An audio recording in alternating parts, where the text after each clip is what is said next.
The sun slowly rises over Paramaribo, the capital of Suriname. Pedro is preparing for a long trip. He has kept his childlike spirit, even if he has just become a grandfather. Oh, I don't like this mess. Pedro and his wife Francesca are not like other grandparents. They're gold hunters. Go on, get going. Every year they set off to bury themselves for months at a time in their mine in the Amazon forest. Being careful won't kill you. Go that way. This is the only type of vehicle to manage the road where we're going. No other vehicle could. Well, unless it's a tractor. Take it down, take it down. That's good. Put the brake on. You can let go. It won't fall. Yeah, it will come down. Gold has paid for their daughters' educations. And they hope to earn enough to secure the future of their grandson.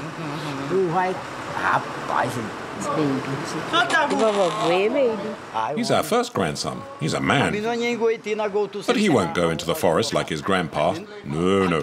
He'll play football and go to school. He's too young to go into the jungle. He might get ill.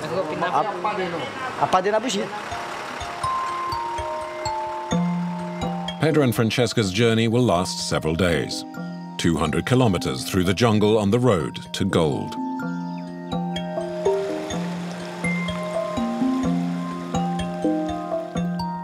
Suriname is difficult to locate on a map, but it's not an imaginary country.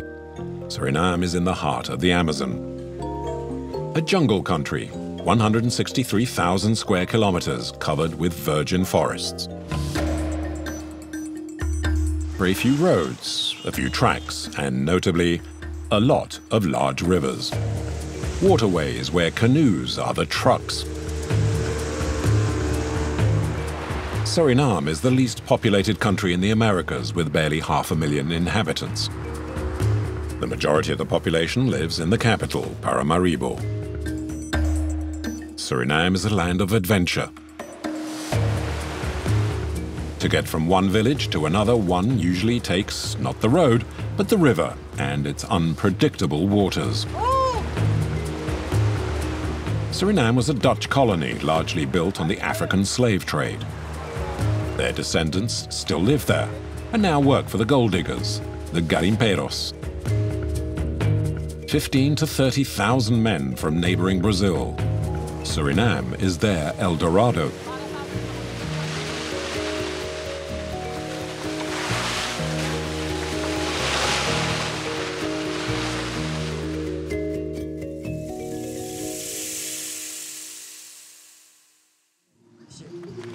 After a 6-hour drive, Pedro and Francesca reached the shore of the Moroni River. Hey, collect all the barrels and put them in the canoe.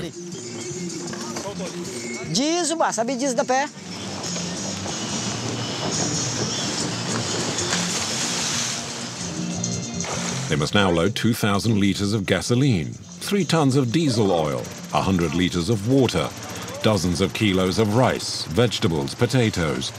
Enough food to last at least 3 months. They still need to get the essential quad bike on board. Over 300 kilos in a canoe that is already dangerously low in the water.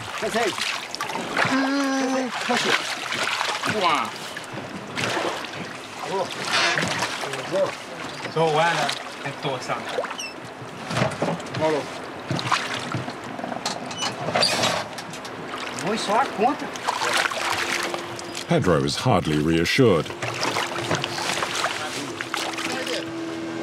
Do you have a life jacket? Oh yes, I have a problem with water. A problem? What's that?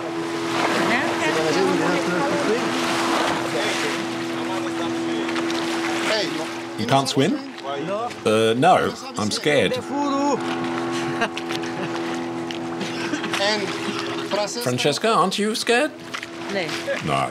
So, Francesca, you can swim. Almost, not 100%, but if I fell into the water, I wouldn't drown.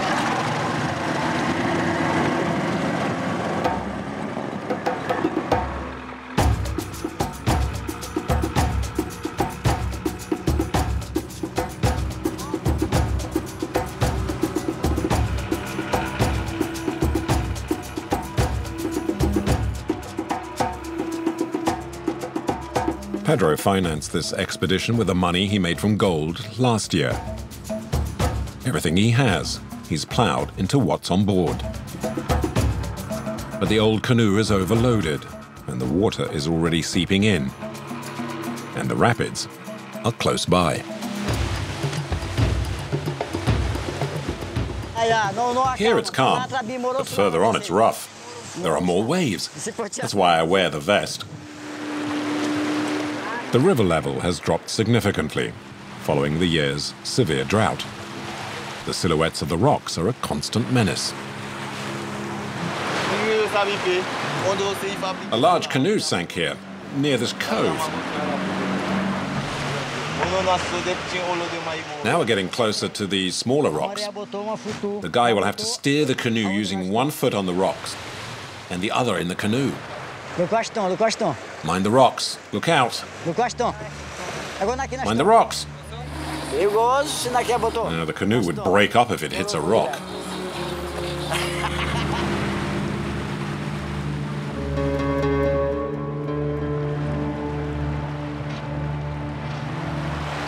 Yeah, mind out. You're gonna hit the rock.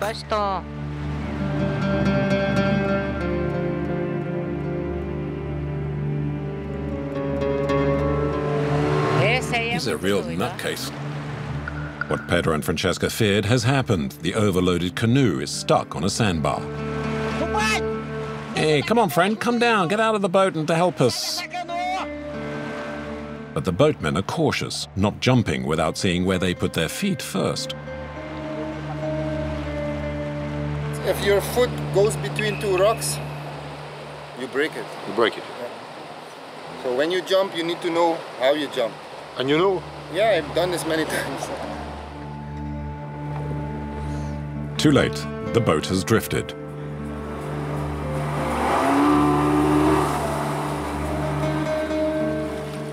It's now sitting across the current. The engine is not powerful enough to move it. If it capsizes, it's the end of the trip.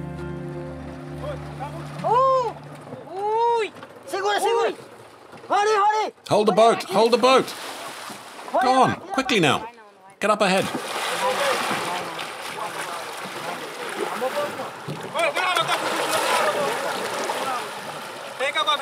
Get up in front, quick.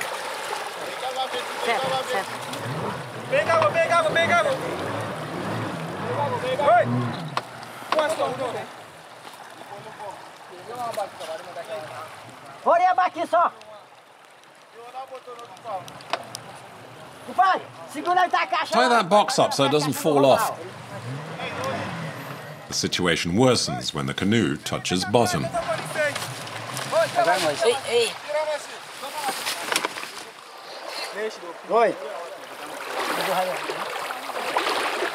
Everyone, including Pedro, jumps into the water. Not for too long, though, as there are water holes.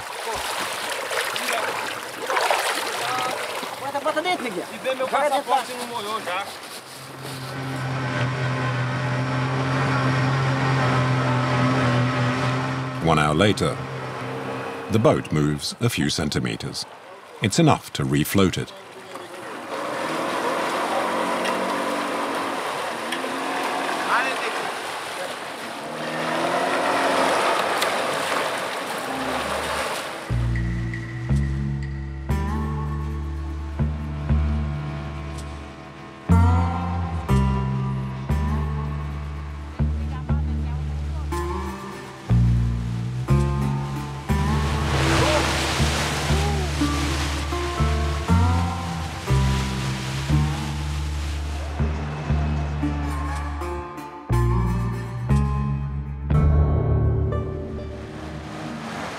fate causes one of the engines to fail.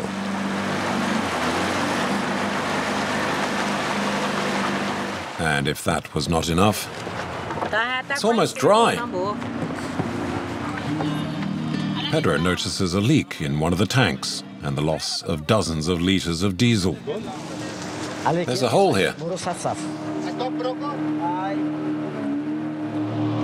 I now lost the entire amount of diesel.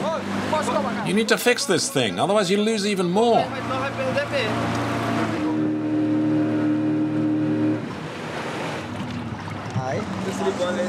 We'll stop the canoe at Mongotapo.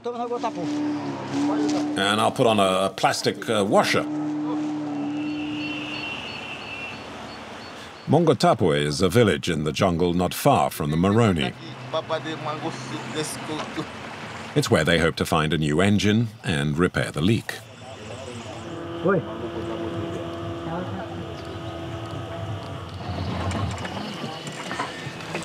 I'll put a piece of cloth and start to block it up. And then I'm going to really wrap it around tight. We won't arrive in camp today. My husband is worried. He doesn't feel well. I think I'll give him a pill so he can sleep for 2 hours. Or even all night and all of the day. And you're calm? Oh, yes. It's better to stay calm. Before, I used to get very stressed. Now I prefer not to. Do you like this kind of life? Look, you know, if you have ambition, you should fight to achieve it. And somehow they're achieving the improbable, locating a replacement engine in the middle of the jungle. We lost 2 hours waiting for the engine to get here. Next, we'll install the new engine and get going again.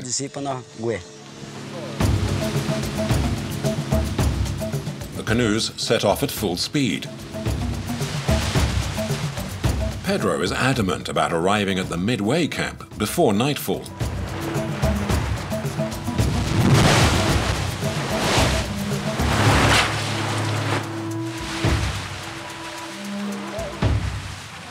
One hour we still have to go more. Yeah, it's gonna be dark. How is it to go on the river by night? It's dangerous, huh? Yeah, because at night you can't see the difference because it's night. Yeah. How the current will go, and it's difficult to anticipate. You can do it, the captain? I hope so. I keep my fingers crossed.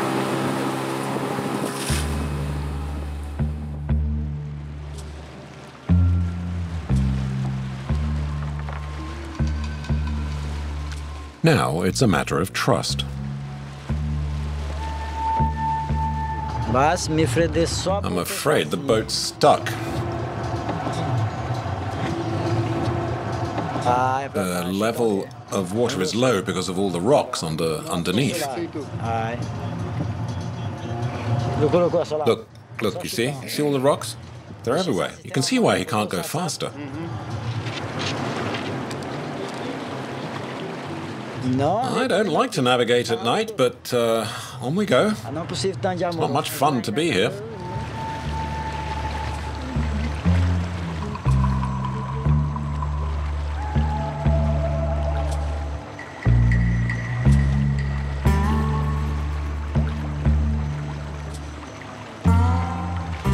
Traveling comes to an end for the day. We're arriving at Kakaba. We'll sleep here and have a wash and get something to eat. We've traveled a lot. It's been a long day. I'm glad we arrived. It's been a hard day's work.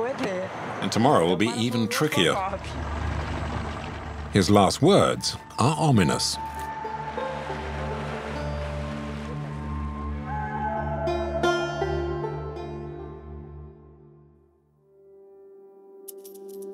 In West Suriname, on the banks of the Corentin River,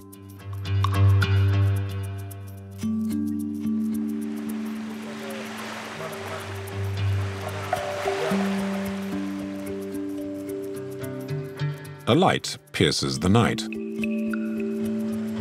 It's a small boat from a distant village, Apoera.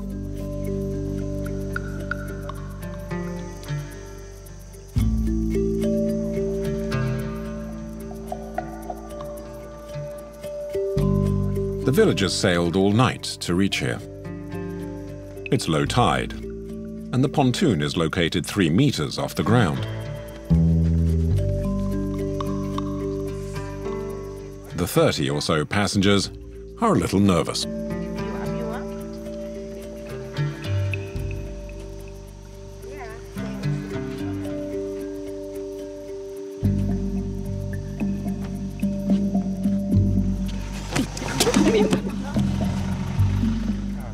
This pontoon doesn't seem to be for a remote village, but a proper town. A minibus picks them up. But to get to it, there's a mud path to cross.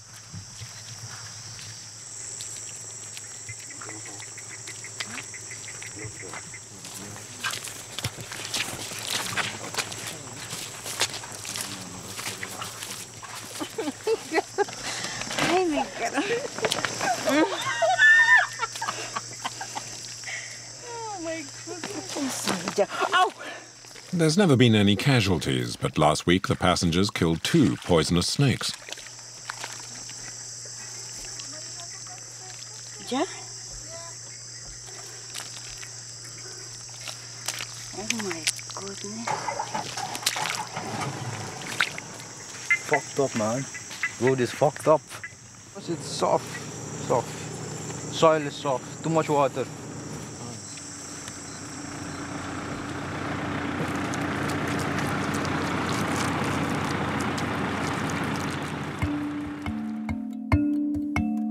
They head towards town. To get there, the boat passengers have made an incredible journey. Leaving Apoera, their village in the Amazon rainforest, they have taken 24 hours to get here just to go shopping in the big town. Nieuwe Nikeri, 14,000 inhabitants. Like Suriname, Nieuwe Nikeri is a multi-ethnic city. 5 communities live together peacefully. Muslims from Java, Indians, Chinese, and Arawaks, who were the first to settle here. Like the humans, the gods too seem to live in harmony.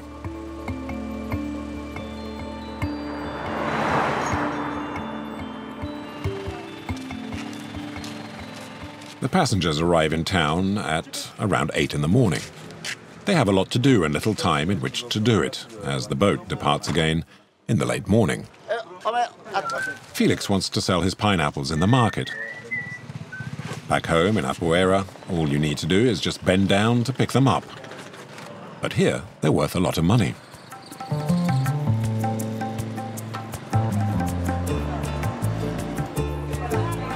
The market at Nieuwe Nikeri is straight out of a painting.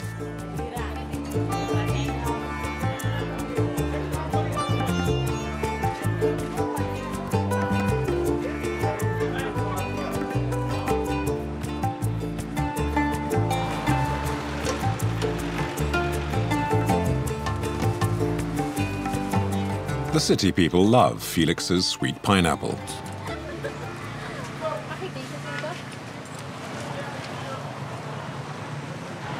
I'm a regular. This is the 5th time I've been here.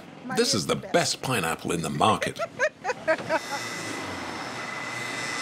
But the inhabitants of Apoera come mainly to Nieuwe Nikeri to stock up on food supplies. Once a month, Malik, 23, raids the supermarket owned by Madame Wei Chi.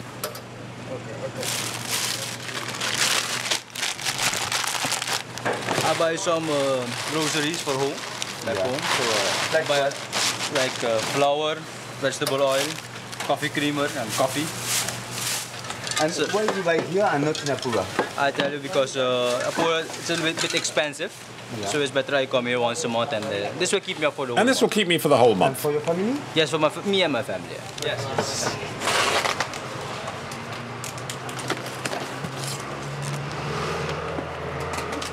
marking my goods. So Why? you know, because a lot of people buy stuff. So just to know your stuff, you just put your name.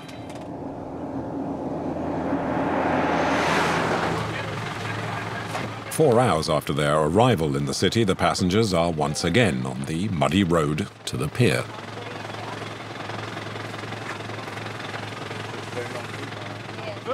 To the mud war. Marcos, the captain, has bought a nice flat-screen TV. He's asked a friend to help. He have a four-wheel drive, so we ask him to take me there. No other car can go in there inside. The captain has no doubt this form of transport befits his rank.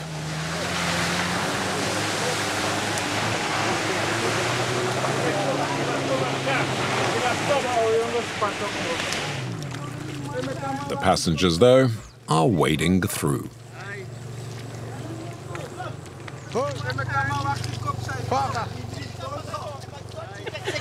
You just look and you just take out our picture good. But as in the fable of the hare and the tortoise, there's no use hurrying. And the passengers overtake the four-wheel drive. Real difficult. Too many. Difficult for the people to walk here and travel here.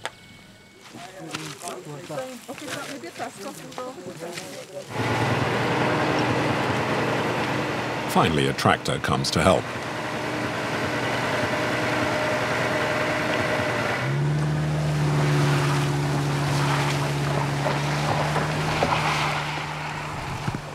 Their problems are far from over. The truck that is transporting the goods has now also got stuck.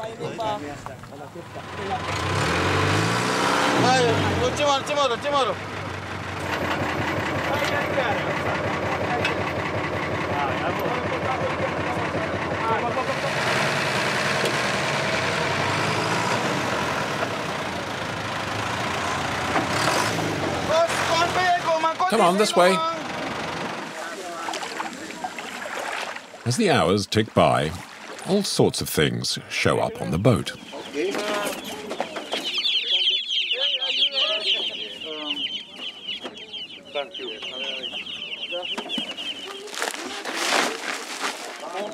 There's even a coffin. The loading is underway, but the captain fears he may have to stay in port. Water is very low, very low. So we have to wait, maybe. When they finish loading, and we can see if we can come out there. Because with this water we cannot go? No, right now. Why? It's slow, the boat is stuck on the sun. We are stuck now? Yeah.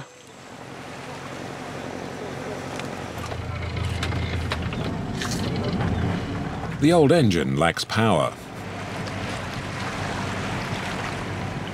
But with humans lending a hand, the good ship Ida Bali wants nothing to do with it, and it doesn't budge 1 inch. There's still one possibility.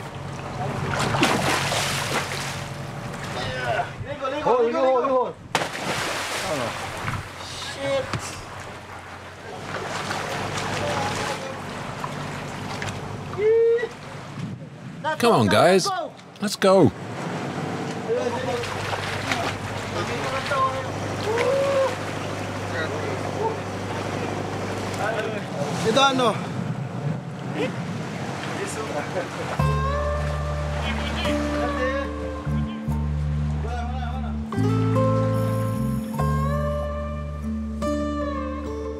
Just a few hours behind schedule, the Ida Bali reaches cruising speed.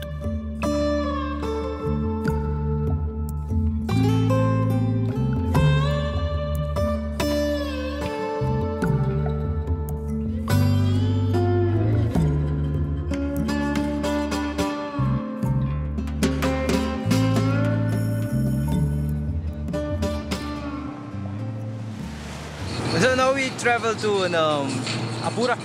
It's 7 hours, I think it's gonna be something of, I think 230 kilometers in the river, through the river. But like I said earlier, if it was through the road, it will be only 80 to 90 kilometers. But the river is, you will see it, it's full of curves, yeah.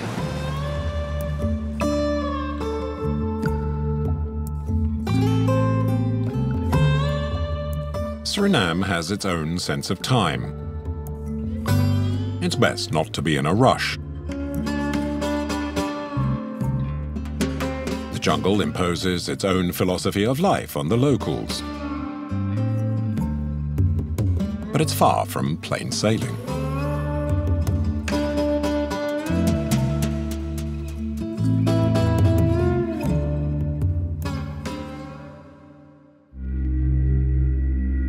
In Suriname, almost all of the few paved roads lead to a pier.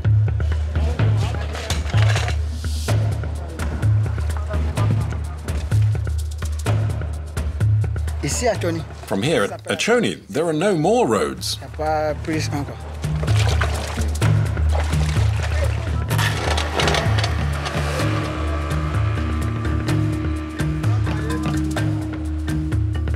To get to their village at Langu, these men and women have a tough journey ahead. Across the waterfalls at Azinodopo, and then the ones at Bongo.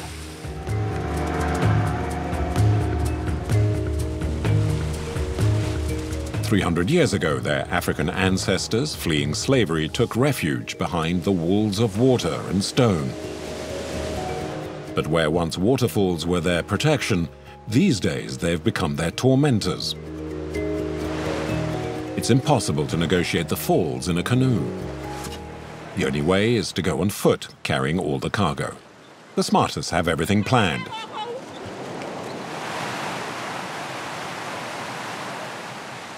The others carry their goods as best as they can for almost a kilometer.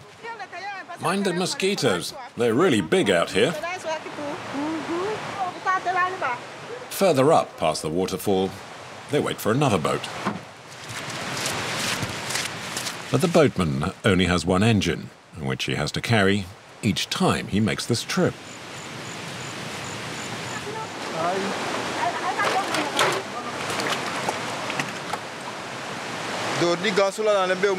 We have to make this detour because of the waterfall. Some boats can get by, but they must unload their cargo first.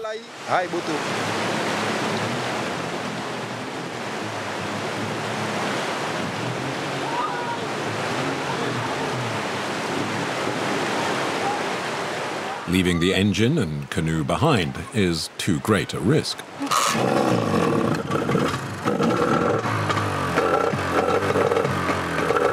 Jerry prefers to play it safe. His canoe is his livelihood. 50 euros a day, enough to live quite comfortably in the jungle.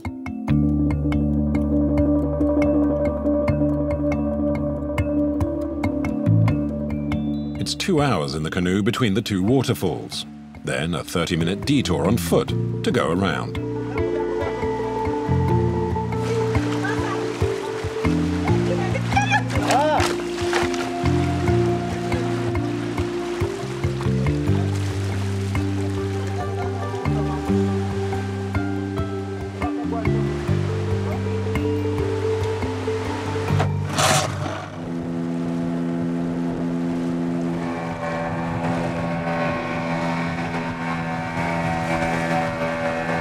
After a full day's journey, the village of Langu appears. 500 people live in these huts of wood and canvas.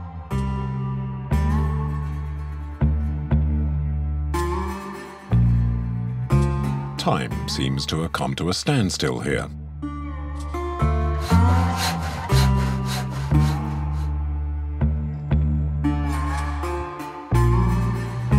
In the jungle, a canoe acts as the school bus. There is no road, but the state hasn't abandoned its people. Okay, let's start again. 1, 2, 3, 4, 5, 6. You start with nothing at the beginning and then your mummy gives you 6 apples. How many apples do I have? 6. Gather your bags and leave quietly. Goedemiddag, juffrouw. Goedemiddag, goedemiddag, juffrouw. Amy, the teacher, teaches in Dutch, the official language. You got kids in the village never. There are children in the village who have never been to the city, who have never seen a car, They never saw only on who have never had anything other than a broom in their hands or maybe a bicycle. The government subsidizes the school and the village generator. Here's the generator. It runs on petrol. It powers a village over here and another over there.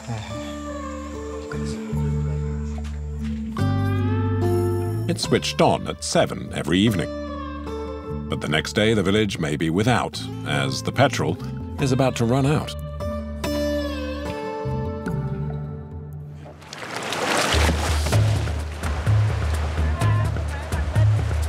Once a month, the strongest men in the village are tasked with collecting 4,000 litres of the precious fuel.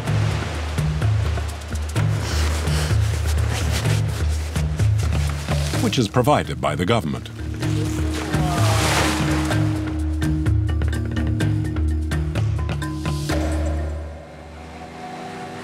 With 6 or 7 200-litre cans per canoe, just remaining afloat requires great skill.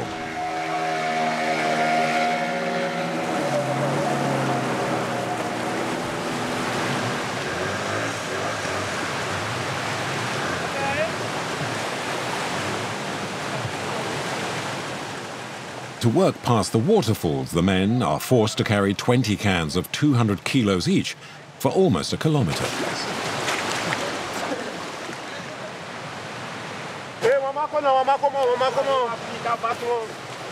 Hey, we need another person here.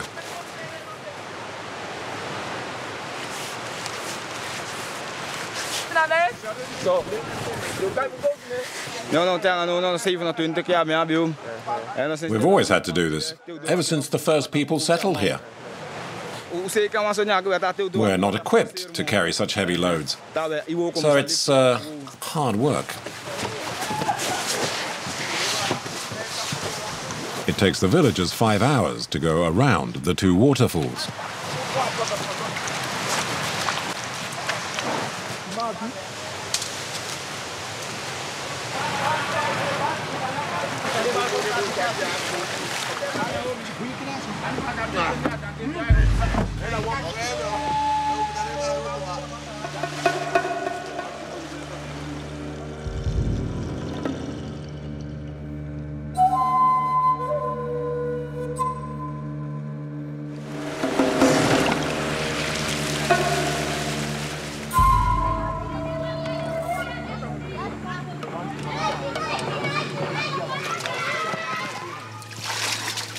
Yet it's a chore that nobody in Langu resents. On the contrary, it helps maintain their independence. Personally, I'd rather live here than in town. There's more freedom. Life in the town is stressful. Everything revolves around work. You don't get to see your family or children. We work hard here too, but it's peaceful.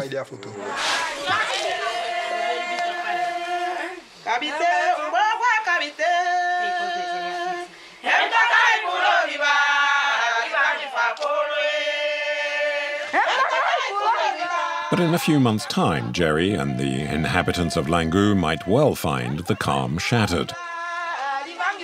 The mayor of the village, Heinz Frederitz, in ceremonial dress, however, believes Langu will be reborn. A road will be built here.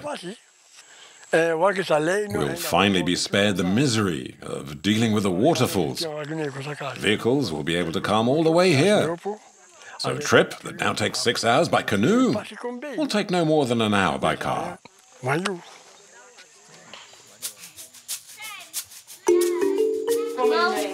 The teacher, who was born in the village, doesn't believe it for 1 second. The road is a legend she's been hearing about since childhood.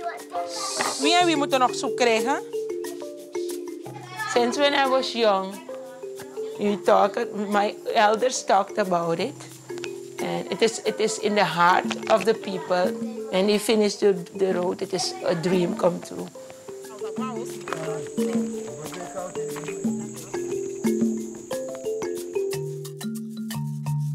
Five kilometers of forest have already been destroyed.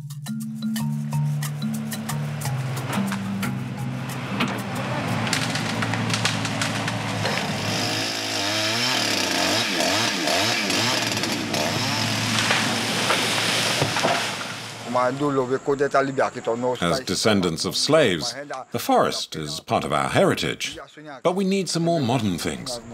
That's why we're investing in the construction of this road. This is an opportunity for us to improve our lives.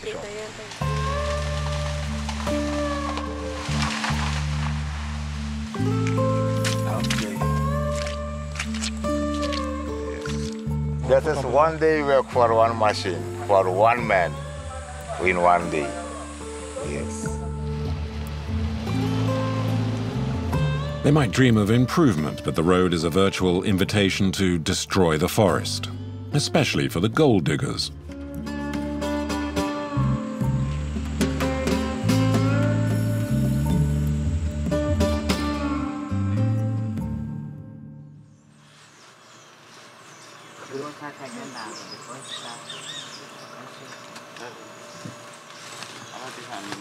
On the banks of the Moroni River, gold hunters Francesca and Pedro are forced to change their dugout to get to their mine.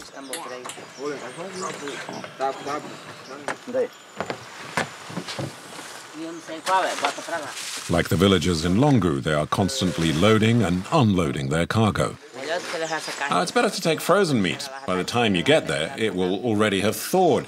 The time it takes to get home, it won't go off. It'll stay fresh until this afternoon. Will it rot? Well, I'm not sure. And, of course, there's the quad.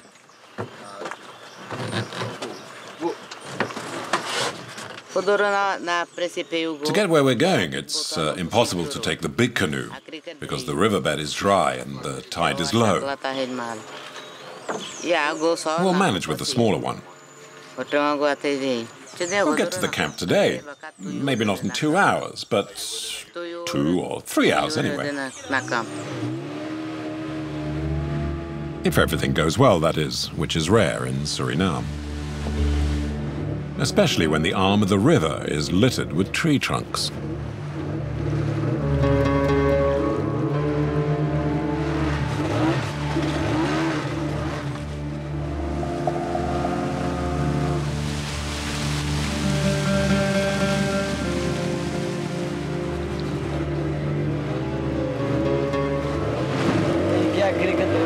Now it's dangerous because the riverbed is dry. Maybe in a week, no canoes will be able to use it. Everywhere you feel a bang underneath the boat. Everywhere, you feel it. You have to very carefully, especially when the propeller, because this wood is tropical hardwood. You hit it with the propeller, you're gone.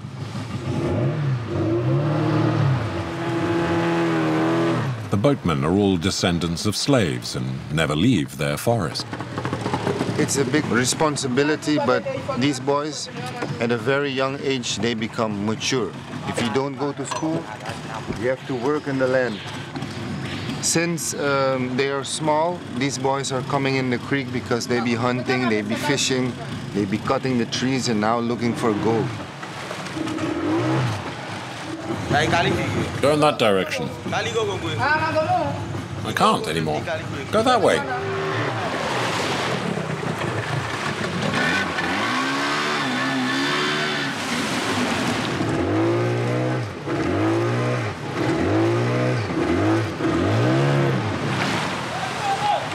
The water levels drop dangerously. Pedro has to offload part of their equipment. Puro ato ba rin? Ay, hanggang pinaw desse jeito.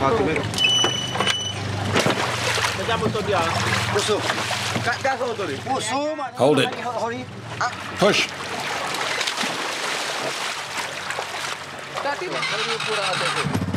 I'm going to head off with the quad.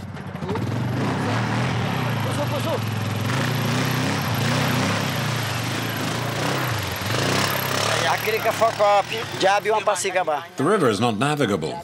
You have to go another way. And they'll take the baggage and carry on a little bit further. It's no way we can stop. That's the job. Never a calm day.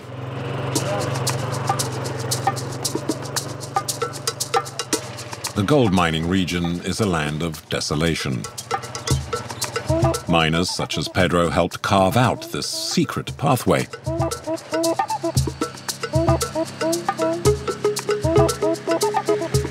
It may be the revenge of the spirits of the forest, because just a few kilometers later,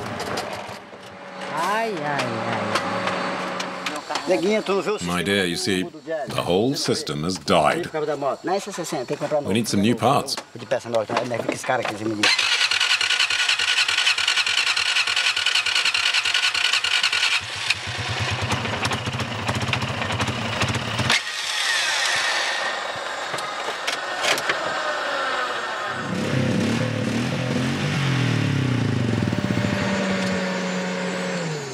New parts?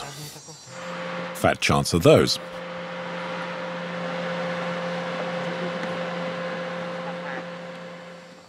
Pedro, esse carburador tá baixo demais. Cara disse, Neguinha, por isso que não era muito responsável, bem assim.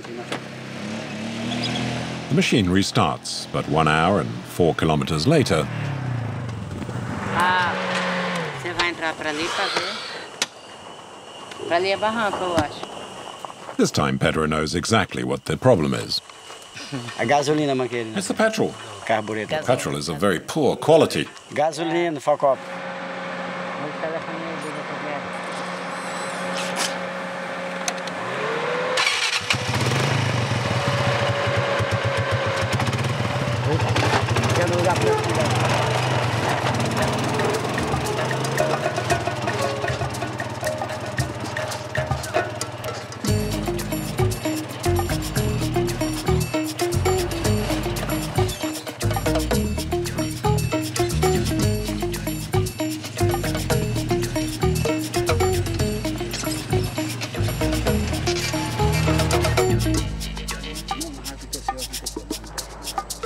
This is now their fourth breakdown in less than 2 hours.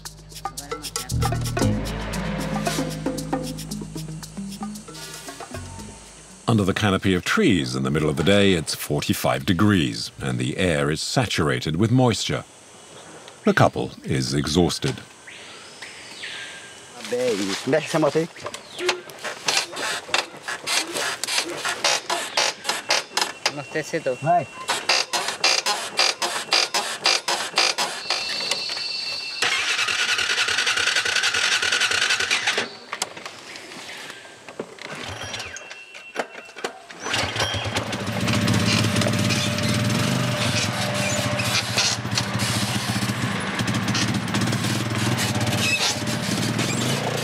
Even Francesca's patience is finally running out. There are times when patience reaches its limits. It makes me want to explode. Help! On the other side, the boatmen are also beginning to tire.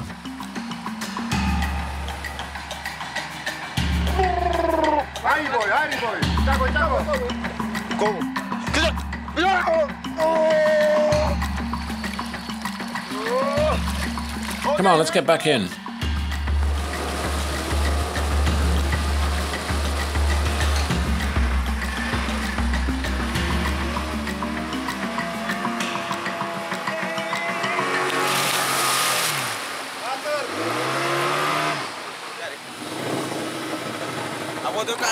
The canoe is stuck. It's because of you, damn it. Because of me. Well, why didn't you leave the canoe over there? Well, the next time you fall in the water, I'll leave you. You're crazy.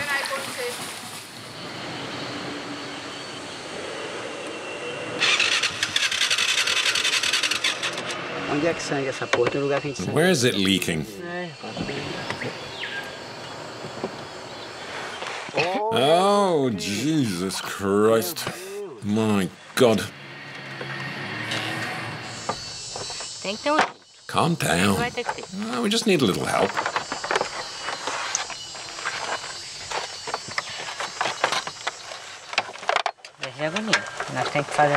Stay calm.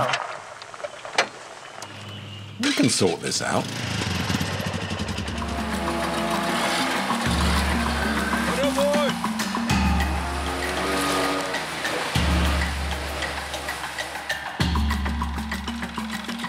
The canoes finally reach their destination, followed a few hours later by the quad.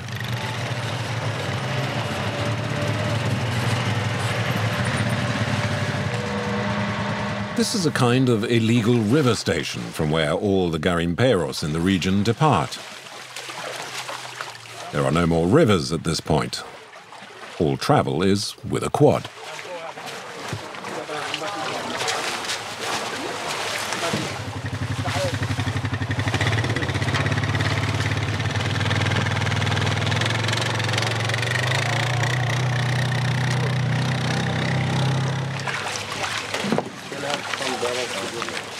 Once again, everything must be unpacked and unloaded. True, it's hard work, but we made it. Yes, we go about barefoot all day. We could have an accident. One day a barrel fell on my hand. See? Here. It's already healed. Injuries quickly disappear.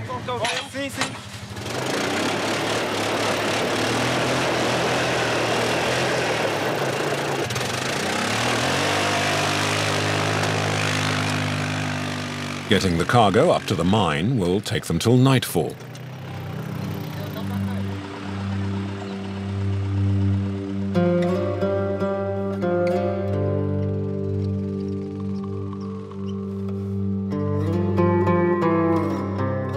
Pedro and Francesca will live here for at least 2 months.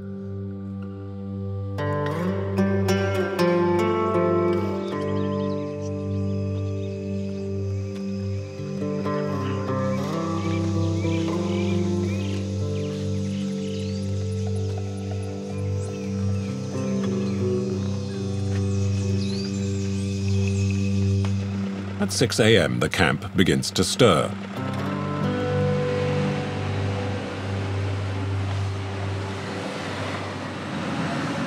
All day long, the digger devours the earth. It took 4 canoes tethered together to transport the machine this far. It constantly feeds the metal beast.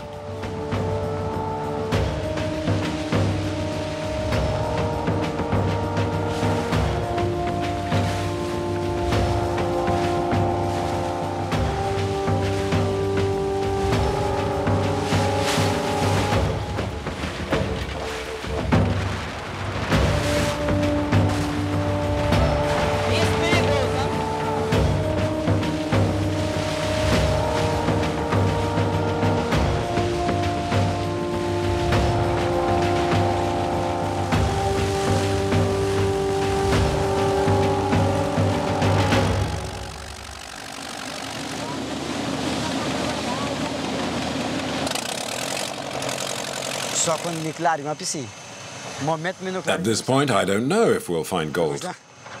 Sometimes I find something, and other times I find nothing.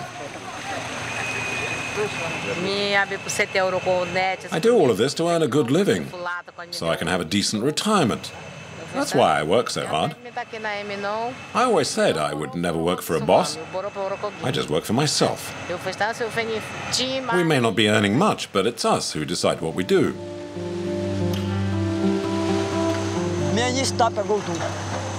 I'm stopping looking for gold today. My head is exploding. As in all the countries of the Amazon, Suriname is slowly devouring the forest.